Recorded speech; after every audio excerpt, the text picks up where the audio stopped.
Aha! So what do we have here? Yes, I cannot find my knife right now. So I'm stuck with this for right now until I decide this is not working and I go get a knife.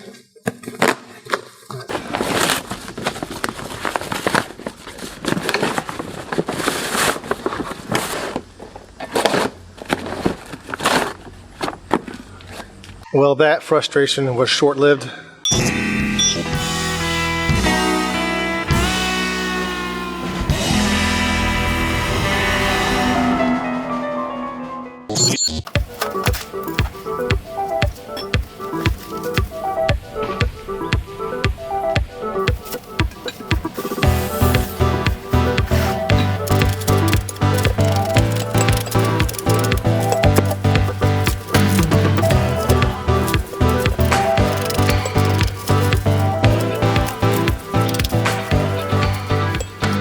Well, it's all unpacked. Let's make it look slightly more presentable.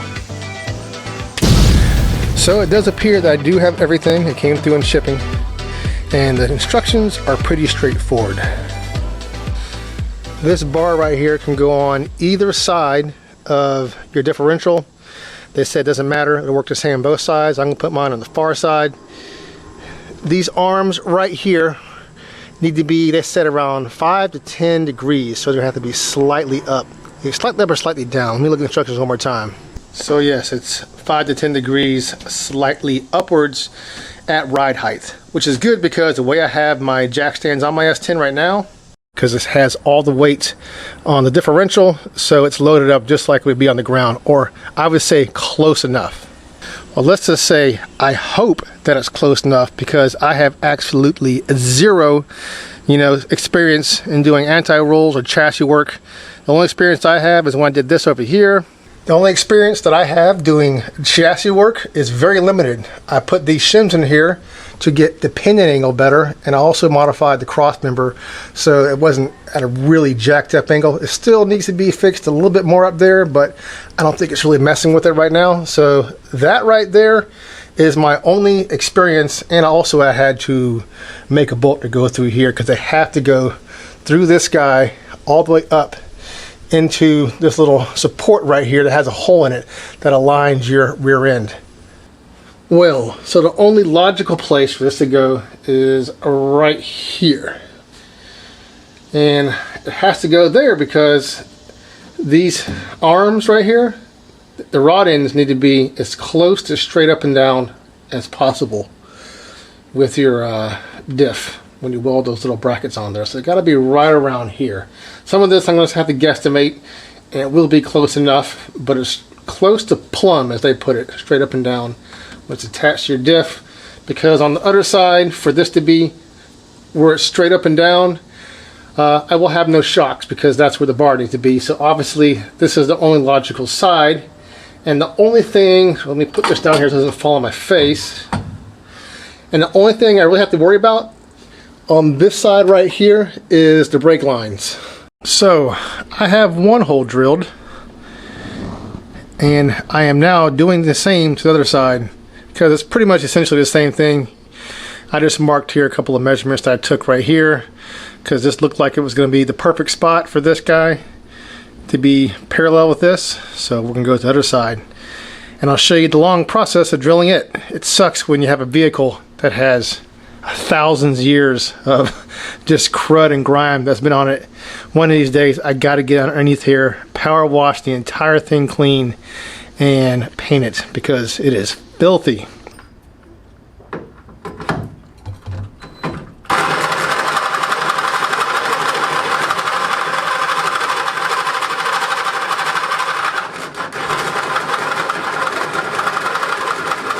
Three hours later. It looks like we're getting close. I've moved everything out the way on this side, brake lines. Actually, I don't think I was going to hit the brake line, but I just kind of bent it up a little bit out the way. It feels like it's way up here. Better safe than sorry is all I got to say. So we will continue.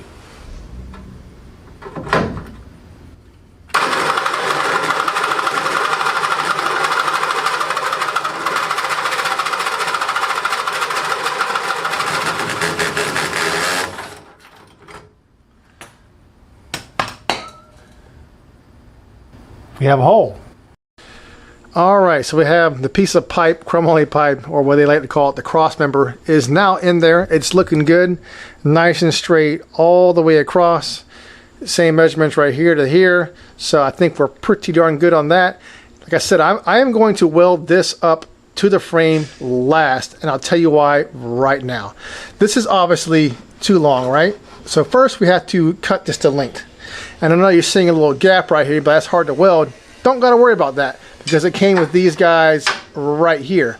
So I will probably leave this side right here a little bit of lip right here, so I have a good edge to weld on right here, and then I can weld it to the frame afterwards right there. So, whoops. So, but once I get this pipe cut down to size, where each side has this much lip on it, I will then remove it. And then here is the ARB arms right here. There's a tab that connects this. I will unbolt this from there. And with this out, since I am doing this on my back, I definitely do not want to weld anything on my back right here. It's just not going to work when you're welding up. You want the puddle to go down. So I'll take this off, weld these tabs on there, get this perfectly centered on the cross member, and then make sure this looks like it's nice and firm and centered on the cross member. I will then put this cross member back in. I can go that side, and then I will take the ARB arms and get the rod ends and get it at that nice happy 5 to 10 degrees right here, and then I'll tack the tabs onto the rear end, so that way when everything looks perfect and it's got the right angles, I will then commit at the very end to welding this, to the frame like so. And I think that'll work. At least that is the plan. We will see.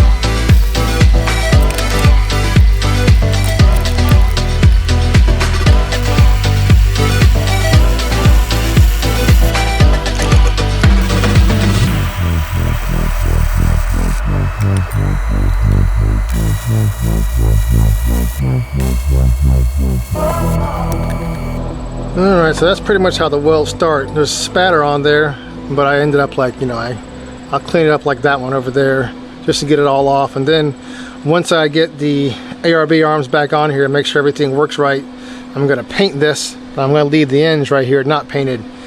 But, I don't think it's that bad. I know some people are going to say you can't weld like, Flux-Core to like chromoly because it's mild steel. The tensile strength is less, but the frame on my S10 is all mild steel, so it's going to be whatever the frame is, so mild steel is going to have to be good enough for me. Well, it looks like everything still lines up fine, so I didn't make anything move while I was welding it. So now I'm going to take this bar off, clean it some more, and paint it black. Like I said, I'm going to leave the ends not painted so I can weld those up.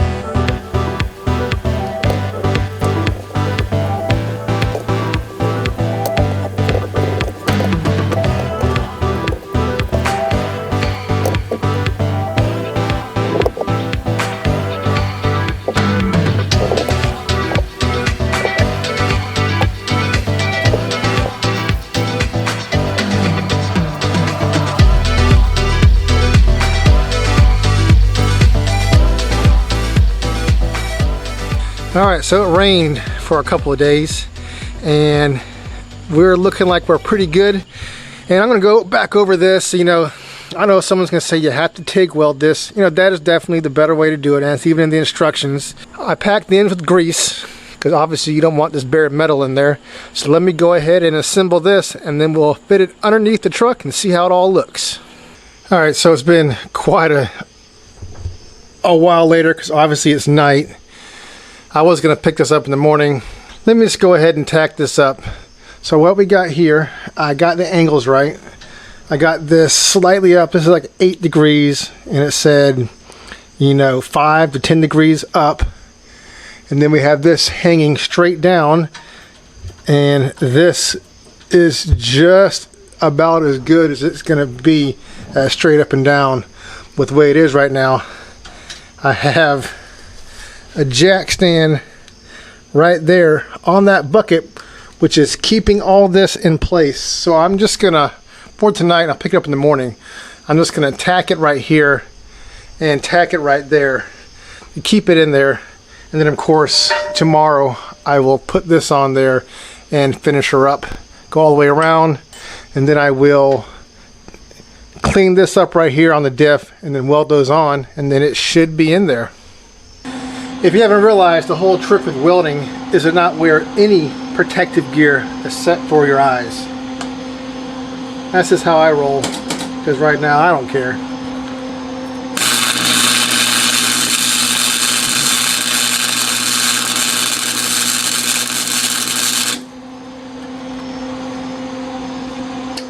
Alright, so probably what I should have did was just tack it on with the big washer on there, because on the other side, of course, when you tack it, I was trying to tack on the inside coming out, but the other washer doesn't sit flush on there, so I'm going to have to grind that weld on that side down. So I'm just going to tack this side with the washer already on there. It'll save me time. You know, hindsight is 20/20. Like you guys couldn't tell, I'm not a professional. This is my first time doing this type of stuff. So let's continue.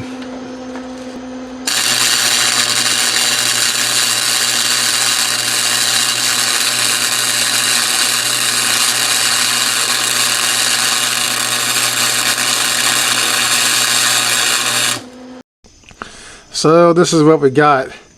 On the other side, like I said, I'm gonna have to where I tacked this right to the frame, I'm gonna have to grind that back, and then so I can get that other washer on the other side flushed like this, because it's really gotta be flushed to get a good weld on it and a good seal.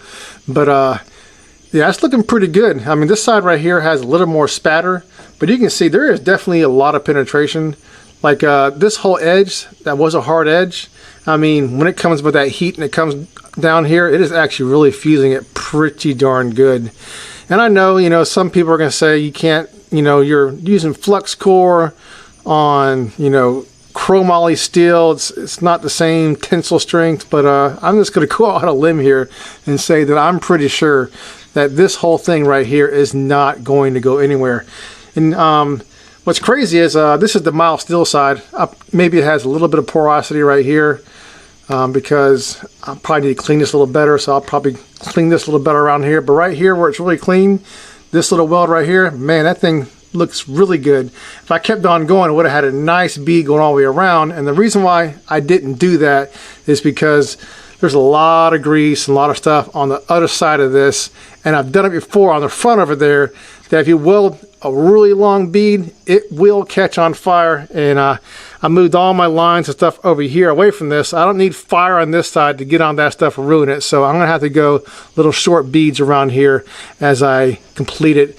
That way I won't catch anything on fire on the vehicle. Alright, so obviously it's a new day. This is the fan I had when I was welding so I wouldn't die from fumes. And I wanted to show you guys this. This was my test that I did to see how strong the weld was. Obviously it's not strong enough for this thick ass shit right here, but there's nothing on my truck that is that thick.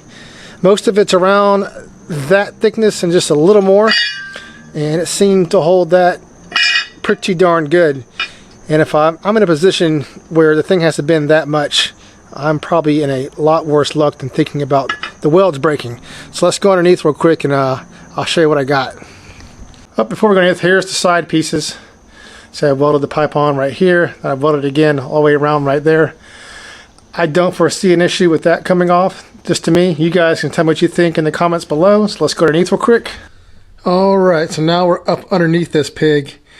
And I'm not gonna lie, I kind of butchered this one right here. I think it'll hold fine. What I did didn't look this bad at first. This is the first one I did, and then I learned how to weld upside down on this one, because this is the second one. You can see this one looks way better than this one. So this one was a learning curve, and I had to grind it down, re-hit it up, grind down, re-hit it up, and then I started to get it, and then I must have kicked the machine because when I went to do a weld right here, I had it on way too hot of a setting and it burnt through pretty bad right here. So I had to cut another piece of metal out, and you see this one's a lot thicker than this one. So I had to double it up right here. I had to fuse those together. So this one looks pretty ugly, but it's probably the strongest one on the entire truck right here, this tab for the anti-roll, because I really hit it up a lot with weld, a lot of grinding. It was a nightmare. I'm gonna let you guys know, on your back with a Flux-Core welder, with a helmet, your head's hitting exhaust. Really, I have about, I mean, right here, you see it. It's about 2.5 feet. And when you're looking at it from the side, I can get this just fine, right? And when you get underneath here, oh my God. It was definitely a learning curve. But it was a good learning experience, because over here, you see this one looks way cleaner, because obviously that was the second one I did. So if I had to do this again, weld anything on my back, I learned how to weld up, I learned the settings, so it was definitely a learning experience. But all in all, I can't say too much about it, because this is my first time doing something like this, and next time when I do something similar to this, it's going to be a lot easier. Man, this is the longest my truck has been down in a long time. It's been up in the air so long that I went ahead and took all the pressure off the springs, just so I wouldn't have anything that's going to be messed up there in the springs, because I want to run 9s at 150 shot. Do you think the anti-roll will hold with that Flux-Core welding? Do you think it will break? I don't know, but if you want to find out if I can do either one of those, if it'll hold, if I can run 9s, I need you guys to subscribe, hit that bell for notifications, and that like button. Keep on wrenching, and peace.